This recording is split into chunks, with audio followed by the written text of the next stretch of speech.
In the last class we were discussed about the business combination, horizontal combination, vertical combination, lateral combination, ठीक है, और elite combination we completed.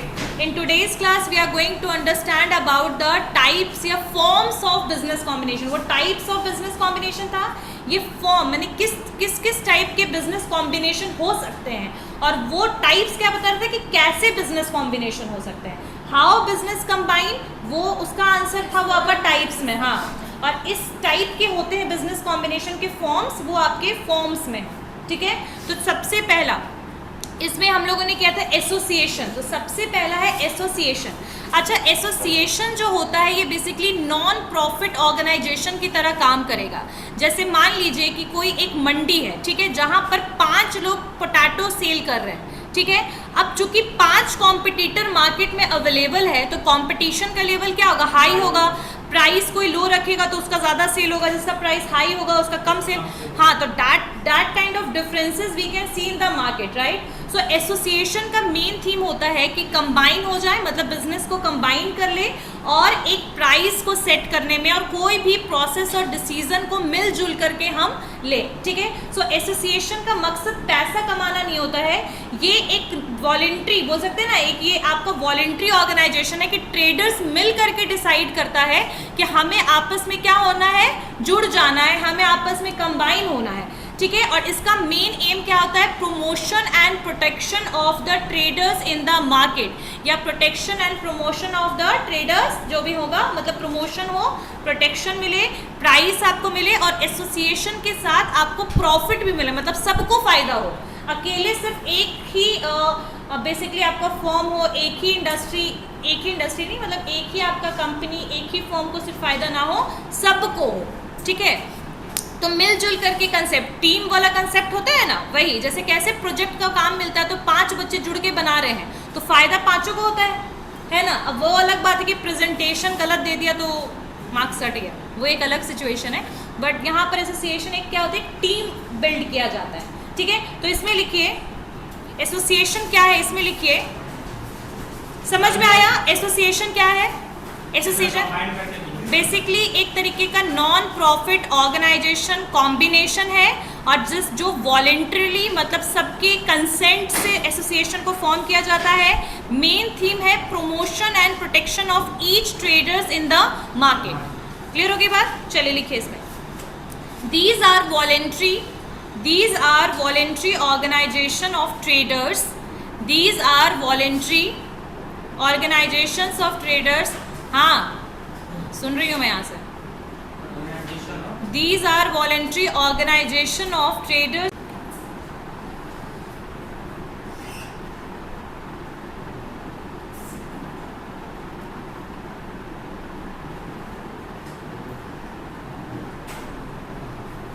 ठीक है, These are the voluntary organization. Association में लिखिए These are voluntary organization of traders and businessmen form to protect and promote their common interest with collective efforts. These are voluntary organization of traders and businessmen form to protect and promote their common interest through collective effort. यानी collective efforts क्यों यहाँ पर लग रहा है, क्योंकि सारे business जो है वो आपस में क्या हो रहे हैं, कंबाइन हो रहे हैं, आपस में जुड़ रहे हैं. ठीक है, अब ये सेल्फ रेगुलेटरी होता है. बेसिकली सेल्फ रेगुलेटरी का मतलब समझ रहे हो, जो आपस में जितने मेंबर्स होंगे वही इस एसोसिएशन को रन करेंगे. अगर कोई कॉस्ट लग रहा है रन करने के लिए तो वो खुद उठाएंगे उसका खर्चा. आई बात समझ में. तो ये एक सेल्फ रेगुलेटर्स होते हैं, ये खुद से काम करेंगे, खुद से पॉलिसीज बनाएंगे, लेकिन वो पॉलिसीज सिर्फ उन्हीं मेंबर्स के लिए होगा जो एसोसिएशन के पार्ट होंगे. ऐसा नहीं कि किसी आउटसाइडर के लिए बनाएंगे, ये उन्हीं के लिए बेसिकली बनाएंगे policies, rules, regulation, price stability और एनी काइंड ऑफ प्रोसीजर. कुछ भी इनको लेना है, कुछ भी इनको स्टेप लेना है तो सिर्फ उन्हीं ट्रेडर्स और बिजनेसमैन के लिए बनाएंगे जो बेसिकली एसोसिएशन का पार्ट होगा. आई बात समझ में, हिस्सा हो गया. क्लियर हो गई. तो आगे लिखिए they act as self regulators. लेकिन एक चीज़ याद रखिएगा कि कभी भी एसोसिएशन का जो भी पॉलिसीज़ है वो गवर्नमेंट की पॉलिसी से क्लैश नहीं करना चाहिए, क्योंकि गवर्नमेंट की पॉलिसीज़ तो हर एक ट्रेडर को मानना ही मानना है, लेकिन मार्केट में हम बने रहें, ठीक है, राइट सबके प्रोटेक्ट हो, इसके लिए एसोसिएशन बेसिकली आता है, ठीक है। चलिए इसमें लिखिए आगे, they act as self regulator, they act as self regulators, they act as self regulators of trading policies and practices, of trading policies and practices, ठीक है। और इसमें कई बार ये भी होता है कि कुछ मांग और कुछ डिमांड गवर्नमेंट से होती है, क्योंकि हमें प्रोटेक्ट करना है ट्रेडर्स को, तो उसमें कोई एक स्पोक पर्सन होगा, यानी कि एक वहाँ का एसोसिएशन का चेयरमैन बना दिया, अब वो अपनी बात गवर्नमेंट के सामने एक प्रॉपर प्रोसीजर के साथ रखेगा। तो एसोसिएशन क्या हुआ, नॉन प्रॉफिट ऑर्गेनाइजेशन है जो सबके कंसेंट से वॉलेंट्री ऑर्गेनाइजेशन है, मिलजुल करके एसोसिएशन बनाया जाता है। इसमें सारे मेंबर्स जितने भी ट्रेडर्स होंगे सबको प्रोटेक्ट करना, सबके प्रॉफिट की बात करना, ये बेसिक एम है एसोसिएशन का। और उसमें कोई एक चेयरपर्सन होगा जो गवर्नमेंट के सामने अपनी बात को रखेगा या एसोसिएशन को रिप्रेजेंट करेगा। आगे बात समझ में क्लियर होगी बात। लेकिन ये गवर्नमेंट का नहीं है, एसोसिएशन जो है गवर्नमेंट के होते हैं लेकिन गवर्नमेंट की तरफ का नहीं है एसोसिएशन, ये नॉन प्रॉफिट ऑर्गेनाइजेशन है। आई बात समझ में। चलिए आगे, अब इसमें भी दो तरीके के एसोसिएशन होते हैं, तीन तरीके का मैंने करवाया था, 3 टाइप कौन कौन सा है। फर्स्ट हाँ, और एक ट्रेड यूनियन भी होता है। ट्रेड यूनियन देखना सेकंड वाले में करवाया था, ट्रेड यूनियन नहीं करवाया होगा, ठीक है। तो ऐसे ही बता देती हूँ तुम लोगों को, ठीक है। तो first is trade association. So trade association क्या है, बेसिकली यहाँ पर बिजनेसेस आपस में कंबाइन होती। कौन कंबाइन होगा, ये टाइप्स ऑफ एसोसिएशन में पहला जो है दैट इज ट्रेड एसोसिएशन। यहाँ पर बिजनेसेस आपस में क्या होंगी, कंबाइन होंगी, ठीक है। और सेकेंड है ट्रेड यूनियन। अब यहाँ पर जो कॉम्बिनेशन हो रहा है, यहाँ वर्कर्स का कॉम्बिनेशन हो रहा है, यानी किसी इंडस्ट्री के वर्कर्स आपस में मिल जाएंगे और बेसिकली वो प्रोटेक्ट करेंगे वर्कर्स को विद इन द इंडस्ट्री, तो वो होता है ट्रेड यूनियन, ठीक है। इसलिए ट्रेड यूनियन को इन्होंने शामिल नहीं किया है, लेकिन trade association is basically where businesses are combined. यहाँ पर क्या कंबाइन हो रहा है, बिजनेस। ट्रेड यूनियन का मतलब क्या होता है, जहाँ पर कौन कंबाइन हो रहा है, वर्कर्स कंबाइन हो रहे हैं, ठीक है। जैसे मजदूर संगठन तुम लोगों ने सुना होगा, ये सब छोड़ो, बाटा के पास देखना, जैसे आप बाटा क्रॉस करोगे वहाँ पर लिखा होता है बाटा ट्रेड यूनियन। वहाँ पर एक ऑफिस बना हुआ है जिसमें वो सारे मजदूर जो बाटा फैक्ट्री में काम करते हैं उनका यूनियन है। आई बात समझ में, तो उसको कहते हैं ट्रेड यूनियन। अब इसमें लिखिए ट्रेड एसोसिएशन में, the second one is trade union, third one is chamber of commerce and fourth one is आपका फोर्थ ये है क्या बोलते हैं इसको, इनफॉर्मल एग्रीमेंट। अब ट्रेड एसोसिएशन सिर्फ 2 लाइन लिखो, ट्रेड एसोसिएशन ज़्यादा डीप नहीं पढ़ना है क्योंकि हमें मेजर में ट्रेड एसोसिएशन अब देखो ट्रेड एसोसिएशन ज़्यादातर वो एसोसिएशंस होते हैं जहाँ पर similar type of industry, similar type of enterprise है, यानी कि चार जो आपका कंपनी है या 4 जो एंटरप्राइज है वो सेम प्रोडक्ट बना रही है, तो ज़्यादातर ऐसे वाले कंपनीज अपने आप में ट्रेड एसोसिएशन में वही पार्टिसिपेट करते हैं जो सिमिलर टाइप ऑफ प्रोडक्ट के साथ डील कर रहे हैं, ठीक है। तो इसको लिखिए, ट्रेड एसोसिएशन में be defined as a voluntary organisation. जो एसोसिएशन का डेफिनेशन है ना लगभग वही है, बस यहाँ पर ओवरऑल एसोसिएशन मतलब ओवरऑल कंपनीज की बात हो रही थी, ओवरऑल एंटरप्राइज की बात हो रही थी। Trade association is related with business only. चलिए लिखिए इसमें, ट्रेड एसोसिएशन में be defined as voluntary organisation for mutual protection और एडवांटेज, म्यूचुअल प्रोटेक्शन और advantage of independent enterprises, mutual protection or advantage of independent enterprises producing or distributing, independent है, interdependent नहीं है। Advantage of independent enterprises producing or distributing similar goods or services. आई बात समझ में? Association क्या है? एक नॉन प्रॉफिट ऑर्गेनाइजेशन है, वॉलेंट्री ऑर्गेनाइजेशन है, ठीक है। और ट्रेड आपका एसोसिएशन क्या है? यहाँ पर जो कॉम्बिनेशन हो रहा है सेम ऑब्वियसली वॉलेंट्री है, सब कुछ है, लेकिन मेजॉरिटी ऑफ एंटरप्राइजेस कौन है? जो इंडिपेंडेंट है और सेम टाइप ऑफ प्रोडक्ट को प्रोड्यूस कर रहे हैं। हाँ जी, स्टैंड अप। चलिए बताइए, what I said in trade association. क्या है ट्रेड एसोसिएशन?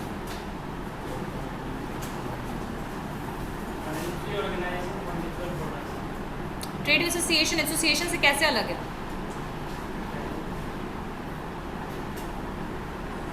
एक लाइन मैंने यूज किया था कि यहाँ पर वही इंटरप्राइजेस आपस में, या बिजनेस ओरिएंटेड है ये, और सिर्फ वही ऑर्गेनाइजेशन और बिजनेस आपस में जुड़ेंगे जो सेम टाइप ऑफ प्रोडक्ट और सर्विसेज में डील कर रहे हैं।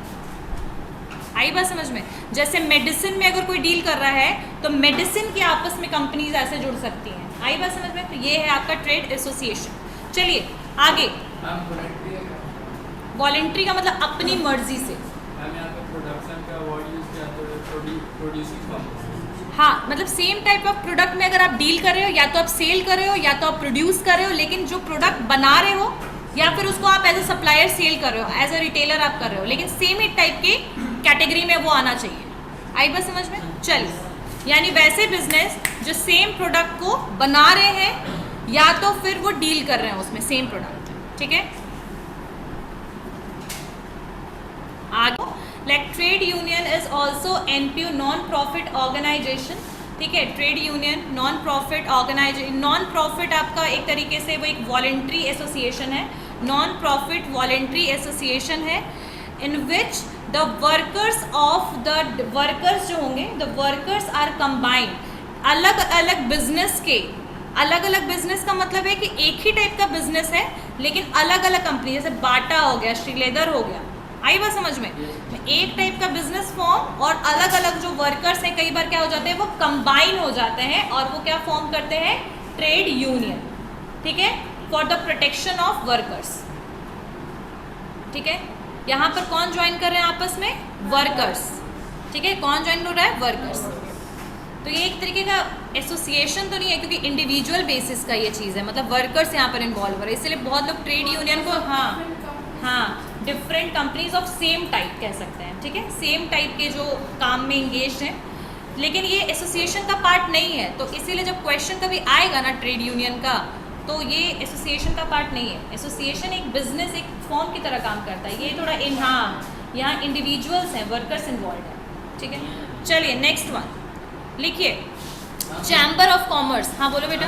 ट्रेड एसोसिएशन में प्रॉफिट ऑर्गेनाइजेशन, ट्रेड नहीं, वो नॉन प्रॉफिट है। सब एसोसिएशंस नॉन प्रॉफिट ही होता है, तो उसका फॉर्म तो नॉन ही प्रॉफिट होगा ना। उसके बाद फिर एसोसिएशन बनने का फिर तो प्रॉफिट नहीं आएगा, प्रॉफिट होना है। देखो मकसद है पॉलिसीज बनाना, प्रोटेक्ट करना, सबके लिए बेनिफिट्स बनाना। अब जैसे कि कुछ कॉलेज में भी क्या ऑफ कॉमर्स में लिखिए, चैम्बर ऑफ कॉमर्स में लिखिए, ये भी वही है, वॉलेंट्री एसोसिएशन ऑफ लिखिए, पर्सन्स कनेक्टेड विथ कॉमर्स, अब यहाँ कॉमर्स का मतलब क्या हो रहा है? Business, commerce, trade, industry. अब कॉमर्स में आपका सब कुछ आता है, ट्रांसपोर्टेशन, प्रोडक्शन, सब कुछ जो भी आते हैं कॉमर्स में, ठीक है। Chamber of commerce is voluntary association of persons connected with commerce, trade and industry. Commerce, trade and industry. Chamber of Commerce is voluntary association of persons connected with commerce, trade and industry. Commerce, trade and industry. ठीक है। और ये basically form क्यों होता है? वही protect करना है बिजनेस को, और अपने कंट्री में, रीजन में, वर्ल्ड में। यानी कि आपको बता दूं मैं कि आपने सुना होगा, फिक्की का नाम सुना है? बताऊंगी, चलो लिखो इसको पहले, फिर मैं बताती हूँ। लिखिए, चैम्बर ऑफ कॉमर्स लिख लिया, नेक्स्ट लिखिए these are formed with the object of promoting and protecting the interest of business, promoting and protecting the interest of business and business communities in a region, REGI only, in a region, country, or even in the world as a whole, देखो यहाँ पर commerce आ गया तो foreign trade अपने आप समझ लो आ गया, ठीक है। तो यहाँ पर जो चैम्बर ऑफ कॉमर्स होंगे वो वॉलेंट्री ऑर्गेनाइजेशन होंगे और वो उस ट्रेड को, उस बिजनेस को रीजन में भी प्रोटेक्ट करेंगे, अपने कंट्री में भी प्रोटेक्ट करेंगे। जैसे मान लो कि बिहार में कोई चैम्बर ऑफ कॉमर्स है तो बिहार की पूरी ट्रेड को रिप्रेजेंट करेगा पूरे इंडिया में। आई बात समझ में? जैसे मान लो कि बिहार में, अगर मैंने क्या बोला, अगर बिहार का कोई चैम्बर ऑफ कॉमर्स बनता है तो यहाँ के ट्रेडिंग सिस्टम को, बिहार के ट्रेडिंग सिस्टम को ना ही सिर्फ अपने रीजन बिहार में बेसिकली प्रोटेक्ट करेगा, प्रमोट करेगा, इसको ये पूरी कंट्री में भी प्रोटेक्ट करेगा और साथ साथ में आउट ऑफ इंडिया भी प्रमोट करेगा। आई बात समझ में? तो यहाँ पर चैम्बर ऑफ कॉमर्स का मेन रीजन वही है, protection, but country wise, region wise कह सकते हैं इनका जो एक्सपेंशन है वो ज़्यादा है comparatively to other type of association. क्या बोल रहे हो? ट्रेड एसोसिएशन का हेड नहीं होता है। आगे नेक्स्ट लिखिए इनफॉर्मल एग्रीमेंट। अब इन तीनों का मैं एग्जाम्पल भी लिखवाऊंगी, घबराइए मत, एक एक लाइन सब में छोड़ दीजिएगा। तीनों का एग्जाम्पल, चैम्बर ऑफ कॉमर्स में एग्जाम्पल, ट्रेड एसोसिएशंस के एग्जाम्पल, ठीक है, कुछ नाम लिखवाऊंगी जो ट्रेड एसोसिएशंस हैं हमारे इंडिया में। चलिए नेक्स्ट लिखिए इनफॉर्मल एग्रीमेंट। अच्छा देखो, इनफॉर्मल एग्रीमेंट में पहले आईएन लग गया फॉर्मल में, मतलब यहाँ पर जो एग्रीमेंट होगा, डिफरेंट टाइप ऑफ जो बिजनेस होंगे वो आपस में जुड़ेंगे, कंबाइन होंगे, लेकिन कोई कॉन्ट्रैक्ट में एंटर नहीं करेंगे, एक इनफॉर्मल एग्रीमेंट बनेगा। और ये बहुत ही मतलब बोल सकते हैं ना कि ये कोई यूजफुल टाइप ऑफ एसोसिएशन नहीं है, क्योंकि यहाँ वर्बली सब चीज़ें होंगी, वर्बली आपस में आप बात करोगे कि हम भाई ये सिस्टम लागू करेंगे, लेकिन वर्बल चीज़ जहाँ एविडेंस नहीं है तो वो long term it is not going to work. So informal agreement को हम जेंटलमैन एग्रीमेंट भी बोलते हैं। क्या बोलते हैं? जेंटलमैन एग्रीमेंट, ठीक है। यहाँ पर जो प्रॉमिस होगा, मेंबर्स आपस में प्रॉमिस करेंगे related with the output, related with the production, related with fixation of price, but everything will be in a verbal manner, ठीक है। और यहाँ पर ये चीज़ ध्यान रखा जाएगा कि एक मोरल, मतलब एक मोरल है सबका, एक बोल सकते हैं एक एथिक्स है। एथिक्स को बेसिकली क्या किया जाएगा, यहाँ पर प्रमोट किया जाएगा, एथिक्स को हम प्रमोट करेंगे, लेकिन बेसिकली ये long term it is not able to work. प्रत्यय मोबाइल नीचे रखिए, आई बात समझ में? तो यहाँ पर इनफॉर्मल एग्रीमेंट क्या होता है, लिखिए informal agreements involve the exchange of promise. यहाँ पर क्या किया जा रहा है, एक दूसरे से लोग प्रॉमिस कर रहे हैं कि भाई हम लोग मिल करके प्राइस को फिक्स करेंगे, प्राइस रेगुलेशन हम लोग बनाएंगे, प्रोडक्शन हम इतना करेंगे, रिस्ट्रिक्शंस ये लगाएंगे, ऑल दीज थिंग्स आपस में ये क्या कर रहे हैं, प्रॉमिस कर रहे हैं, ठीक है। लेकिन ये लॉन्ग टर्म में कभी काम करेगा नहीं करेगा काम, ठीक है। तो ये बहुत ही हाँ एक तरीके से कह सकते हैं। अरे वो छोड़ो, आप लोगों ने देखा होगा रिक्शा जो लगता है, ई रिक्शा, पहले उनका नंबर्स होता है, पहले नंबर पे ये जाएगा, दूसरे number, this kind of things happen. तो ये मैं एक एग्जांपल के लिए बता रही हूँ कि यही चीज़ इंडस्ट्री करता है कि आपस में they are decided all the things, लेकिन हर एक चीज़ ना वर्बली और प्रॉमिस वे में करेगा, लेकिन वो लॉन्ग टर्म में तो कोई भी ऐसा चीज़ कर सकता है ना कि आगे अपनी मर्जी से प्राइस फिक्स कर ले, ठीक है। तो कोई बाउंडेशन या बाइंडिंग इसमें काइंड ऑफ नहीं होता है, ठीक है। बस एक तरीके से मोरल और एक एथिक्स को लेकर के ये आगे चलते हैं कि भाई हमारे साथ ये गलत नहीं करेगा, like this kind of thing will be in the mind, but obviously in business that is not going to work, ठीक है। चलिए लिखिए informal agreement involves the exchange of promise among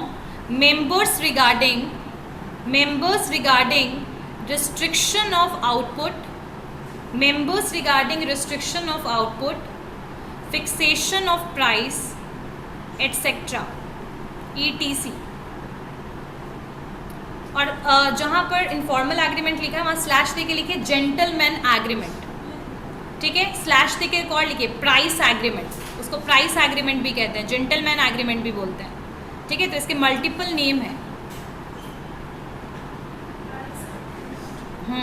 हाँ, इसलिए क्योंकि मेन ज़्यादा सबसे ज़्यादा रीज़न इनफॉर्मल एग्रीमेंट का यही होता है कि प्राइस फिक्स करना, प्राइस फिक्सेशन ही इनका मेजर काम होता है। लेकिन उसके अलावा और भी चीज़ें प्रॉमिस करते हैं, जैसे आउटपुट कितना होना चाहिए, इसलिए इसको प्राइस एग्रीमेंट भी बोलते हैं, जेंटलमैन एग्रीमेंट भी बोलते हैं, इनफॉर्मल एग्रीमेंट भी बोलते हैं। और इनका दिमाग में वही ethics and morals are two major ingredient of this kind of agreement. तो इसमें लिख लीजिए नीचे में मोरल एंड एथिक्स। मोरल और एथिक्स क्या कि भाई प्रॉमिस किया है तो प्रॉमिस को तोड़ा नहीं जाएगा, लेकिन ऐसा होता है क्या, पॉसिबिलिटी है, जब एविडेंस नहीं है तो क्या पता आगे चल करके ट्रू। क्लियर हो गई बात। चलिए आगे इसमें लिखिए एग्जाम्पल। एसोसिएशंस में, ट्रेड एसोसिएशन में एग्जाम्पल लिखिए। ट्रेड एसोसिएशन, इंडिया में कौन कौन से ट्रेड एसोसिएशन है, नाम याद होना चाहिए ना, लिखिए। All India biotech association, all India biotech association, all India biotech, यानी कि यहाँ पर जो बायोटेक की कंपनी, जो रिसाइकलिंग की कंपनीज होंगी, जो बायोटेक्नोलॉजी यूज़ करती हैं, उनका ये क्या है, एसोसिएशन है, ठीक है। डॉक्टर्स का भी एसोसिएशन होता है, ठीक है। उसके अलावा सेकेंड लिखो, सेकेंड टाइप ऑफ एसोसिएशन में लिखिए सीमेंट मैन्युफैक्चरर एसोसिएशन। यहाँ पर कौन सी कंपनीज आपस में मिली हुई है, सीमेंट की companies, cements manufacturer association.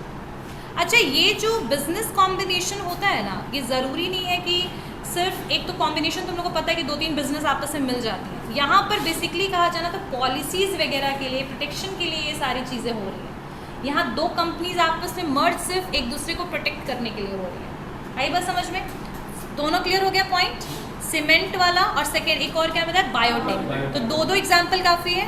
Chamber of commerce में लिखो, चैम्बर ऑफ कॉमर्स में ट्रेड यूनियन में तो लिख लो ना, बाटा ट्रेड यूनियन लिख लो, कोई सा भी बाटा ट्रेड यूनियन।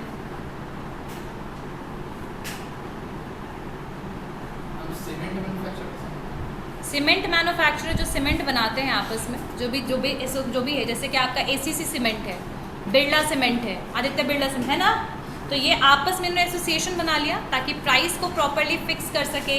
गवर्नमेंट से अगर कोई डिमांड है रिलेटेड विद द मैन्युफैक्चरिंग, कोई प्रॉब्लम है, कोई सब्सिडी चाहिए, कुछ भी चाहिए, तो they are going to represent, ठीक है। लिखिए चैम्बर ऑफ कॉमर्स में लिखिए Indian chamber of commerce, Indian chamber of commerce, ठीक है, इंडियन चैम्बर ऑफ कॉमर्स। उसके अलावा एक फिक्की जो मैं बता रही थी, तुम लोग को याद होगा,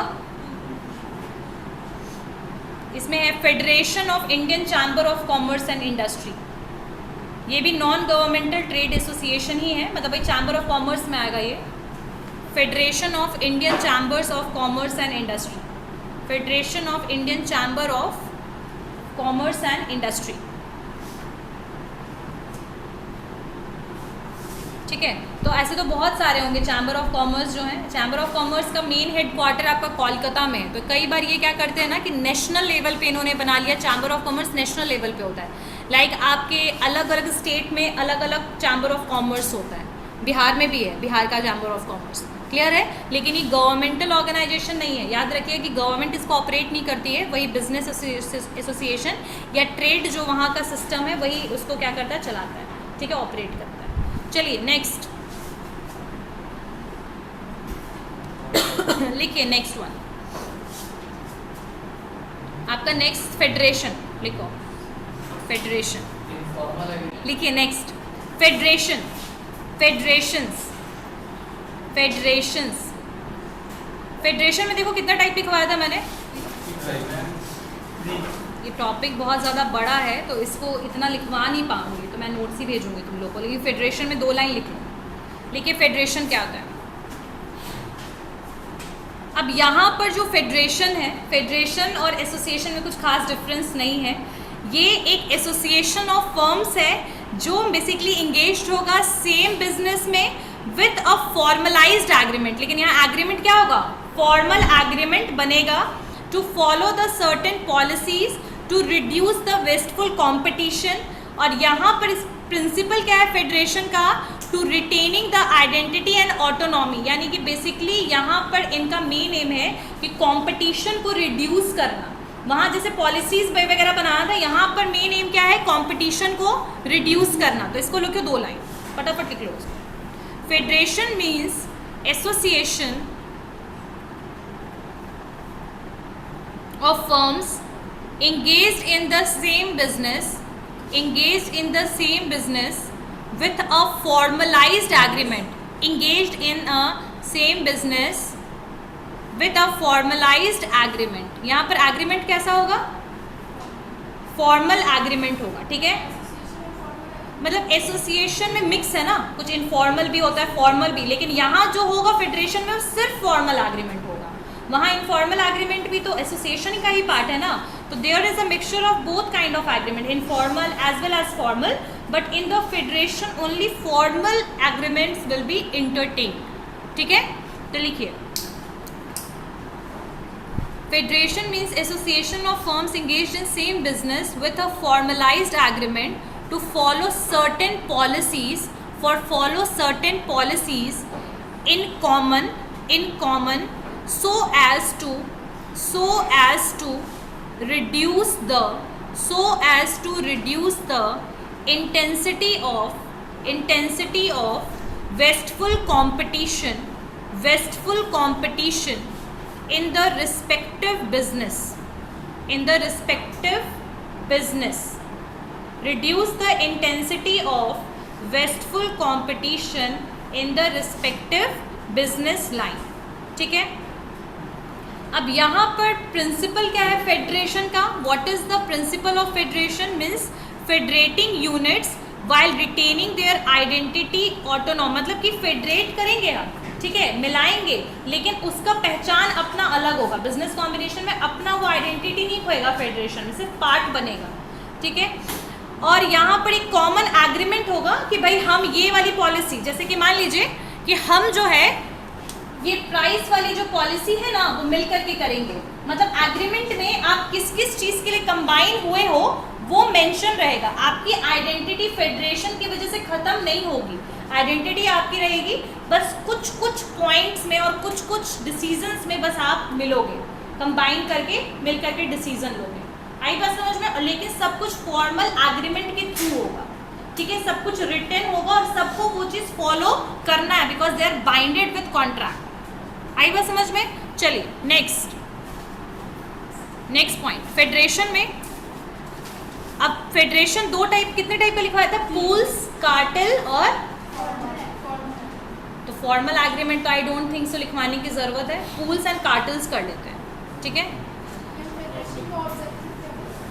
ऑब्जेक्टिव तो मैंने बस यही बताया कि दैट इज बेसिकली फॉर एक बहुत ज़्यादा एक बाउंडेशन क्रिएट करता है, कंपटीशन को रिड्यूस करना इनका मेन है, ठीक है। हाँ उसमें, और एसोसिएशन इज समथिंग जो प्रोटेक्शन करता है, लोगों के आवाज़ को बोलते उठाता है, मतलब बिजनेस के लिए मिलजुल करके काम करता है, प्रमोट करता है, और इसका मेन काम है कि आपस में कंपटीशन को रिड्यूस करो, आपस में कम्पीट करते हुए फर्म को मिला दो, लेकिन सारे चीज़ों में they are not going to combine, but जो डिसीजन में उनको कंबाइन होना है उसको एक एग्रीमेंट में मेंशन करेंगे, उसके बाद वही डिसीजन सिर्फ लेंगे कंबाइन होके। आई बस समझ में। चलिए नेक्स्ट बताना चाहूंगी, तुम लोग में से कितने लोगों ने पुल कार यूज किया है? ये नहीं है। पुलिंग का मतलब होता है जैसे एक का, सुनो, पुल करने का मतलब ये होता है कि जैसे एक कार है, ठीक है, उसमें एक ड्राइवर के अलावा मान लीजिए 4 सीट्स हैं, इसको पहले पुल का मतलब समझो कॉमन तरीके से, उसके बाद बताओ। हाँ, POO है पुल, ठीक है। अब यहाँ वो पुल स्विमिंग पूल की बात नहीं हो रही है, यहाँ पर पुल की बात हो रही है। तो पुल में एक कार है जिसमें एक ड्राइवर के अलावा कितने सीट्स हैं? 4। तो उस कार की कैपेसिटी कितनी होगी? 4 लोगों को बैठाने की। अब उस 4 लोगों के सीट में अगर तुम कोई भी एक पर्टिकुलर मिनी माइक्रो कुछ भी करते हो तो उस पूरे सीट को अगर तुम अकेले हो तो तुम खुद ही यूज़ करते हो, तुम्हारे अलावा और कोई साथ में नहीं बैठता। अगर तो एक फैमिली मेम्बर है तो अलग बात है, otherwise you are using that. Uber को यूज़ करोगे तो एक ही पर्सन के लिए वो बुकिंग होता है। अब आपको जहाँ डेस्टिनेशन तक जाना है पहुँचा देगा। लेकिन पुल में क्या होता है कि मान लो कि हमें गोला रोड से बोरिंग रोड जाना है ना, तो यहाँ पर डेस्टिनेशन क्या है, बोरिंग रोड। तो अब ये जो ड्राइवर भाई साहब होंगे वो इस डेस्टिनेशन के बीच में जितनी भी बुकिंग आएगी कार के लिए, यानी 4 सीट में अगर चारों सीट की बुकिंग का डेस्टिनेशन लगभग सेम पाथ में पड़ता है तो वो चारों सीट जो होता है ना वो एक एक करके बुक होता जाता है। तो इसको कहते हैं पुल करना, कार को पुल करना। अब इससे आपको क्या फ़ायदा होता है, लो कॉस्ट, लो कॉस्ट, यानी जो जहाँ पर जाने के लिए बोरिंग रोड तक आपने 200 रुपये पे कर रहे थे वहाँ अब आपको सिर्फ 50 रुपये पे करना है। यानी अब आपको कार का सर्विस का पैसा नहीं, सिर्फ वो सीट जो एक मिला है उसका पैसा पे करना है। तो इसको कहते हैं पुल करना। अब यहाँ पुल भी वही चीज़ है कि यहाँ पर आपस में सारे लोग ज्वाइन हो जाएंगे और बेसिकली रेगुलेट करेंगे डिमांड और सप्लाई। यहाँ पर मार्केट सिचुएशन की बात आ रही है कि डिमांड और सप्लाई किसके लिए, बेसिकली प्रोडक्ट के लिए, without surrendering the separate entities. यानी कि सुनो, मान लो कि अभी सबसे ज़्यादा डिमांड किस चीज़ का बढ़ गया, कोवैक्सीन, वैक्सीनेशन, समझ रहे हो ना। तो वैक्सीन का डिमांड एकदम से बढ़ गया ना, तो अब वैक्सीन को बनाने के लिए कोई एक इंडियन फार्मा अगर जुड़ जाएगी तो पूरे कंट्री का डिमांड फुलफिल कर पाएगी। तो क्या हो जाएगी कि 3-4 कंपनीज जो सेम टाइप है, मतलब कि फार्मा की 3-4 जो कंपनीज होगी वो आपस में मिलेगी, वो एक सेपरेट एंटिटी की तरह काम नहीं करेगा, वो चारों आपस में मिल जाएगा और पूरे लोगों का जो डिमांड है, डिमांड और सप्लाई को मेंटेन करेगा। जो एक, मान लो कि एक फार्मा की कैपेसिटी 1000 वैक्सीन बनाने की है तो दूसरे की हो सकता है कि 2000 बनाने की होगी, एक की होगी 10,000। तो इन शॉर्ट हम यहाँ इसकी अकेले की कैपेसिटी को नहीं लेंगे, हम इन तीनों की कैपेसिटी को मिला के कहेंगे कि 13,000 यूनिट हम बना सकते हैं। आई बात समझ में। तो ये मेन पुल क्यों हो रहा है, फॉर मेंटेनिंग द डिमांड, मतलब मार्केट के डिमांड को फुलफिल हम कर पाए, इसके लिए आपस में बिजनेस क्या हो पा रहे हैं, क्या हो रहे हैं, कंबाइन हो रहे हैं। अगर मान लिया जाए ऑर्डर 13,000 का है और 3 कंपनी जो तीनों की कैपेसिटी 10,000 का है, तब क्या होगा, तब भी मिलजुल के वो कर सकते हैं। अगर मान लो, ये ज़्यादातर सिचुएशन तभी होता है जब डिमांड एक्सेसिव हो, जब आप अकेले एंटिटी आपकी फुलफिल करने में असमर्थ हो, तो ऐसे सिचुएशन में ज़्यादातर ये क्या होंगे, पुल हो जाएंगे, मिल जाएंगे और काम वो दे देंगे। अगर मान लो कि 13,000 है, 13,000 कैपेसिटी और तीनों का 10,000 कैपेसिटी है, तो तीनों तब भी मिलके कर सकते हैं। अब यहाँ पर 13,000 में से हो सकता है कि 5,000 ये बना देगा, 5,000 ये बना देगा, 3,000 ये बना देगा। प्रॉफिट तीनों को ही होगा। पुल का मतलब है कि प्रॉफिट तीनों को ही होगा। और मान लो कि 13,000 है, ठीक है, तो किसी ने 1,000 यूनिट आज इस बार कॉन्ट्रैक्ट में ज़्यादा बना लिया, नेक्स्ट टाइम कोई और बना लेगा, तो प्रॉफिट तीनों को ही इक्वली मिलेगा, मिलना चाहिए। लेकिन अब वो डिपेंड करता है कि जब उन्होंने फॉर्मल एग्रीमेंट बनाया तो उन्होंने एग्रीमेंट में क्या मेंशन किया, ठीक है। अब जो छोटी यूनिट होगी उनकी फाइनेंशियल कैपेसिटी तो एज सच हाई नहीं होगी, लेकिन वो चूंकि बड़े यूनिट के साथ मिली तो ज़्यादा, छोटी यूनिट जितना 20 रुपये लगाओगे तो रिटर्न 20 रुपये बनाएगा कि 2 लाख पाएगा।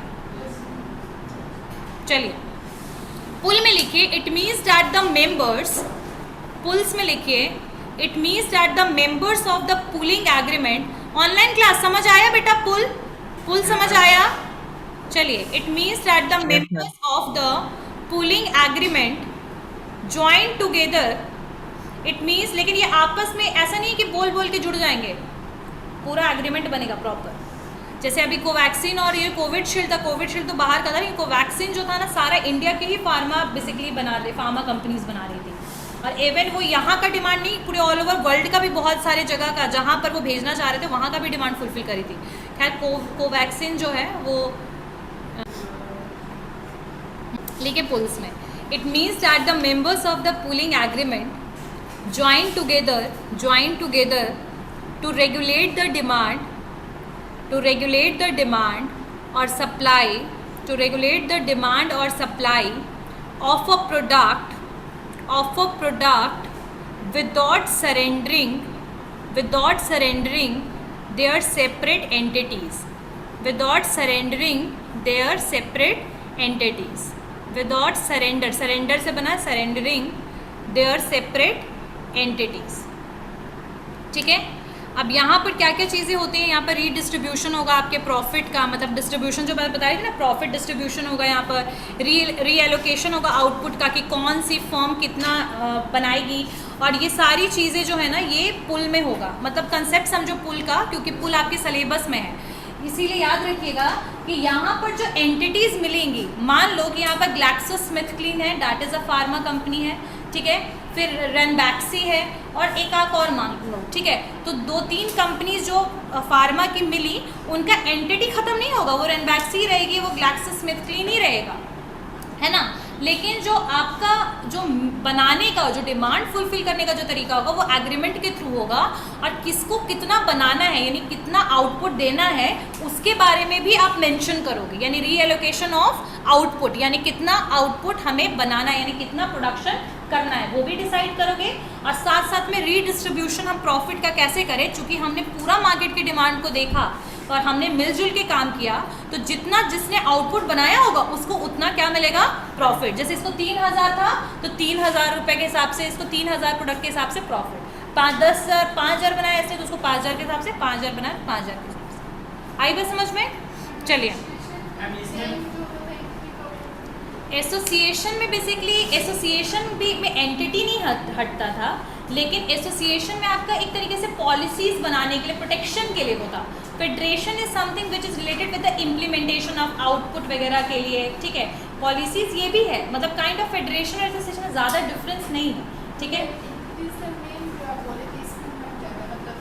नहीं हटता है, हाँ उसमें भी नहीं हटता है, लेकिन ये बस ऐसे ही बता दिया मैंने, ऐसा नहीं कि जॉइंट वेंचर में हीरो होंडा साथ आया तो उनका एंटिटी हीरो होंडा हो गया, ना कि हीरो रहा ना ही होंडा रहा, वो जब अलग हुआ तो अलग अलग नाम आ गया, तो एंटिटी कहीं ना कहीं मिल गया, लेकिन यहाँ एंटिटी बिल्कुल नहीं मिलेगा, अलग अलग ही रहोगे, लेकिन बस एक डिमांड को फुलफिल करने के लिए जो अकेले एक फर्म कैपेबल नहीं है, तो उसके लिए हमने क्या किया, हाँ चलिए नेक्स्ट पॉइंट, पुल समझ में आया, टाइम खत्म, see you all in the next class, Thank you, ma'am. Okay Thank you, ma'am. Okay.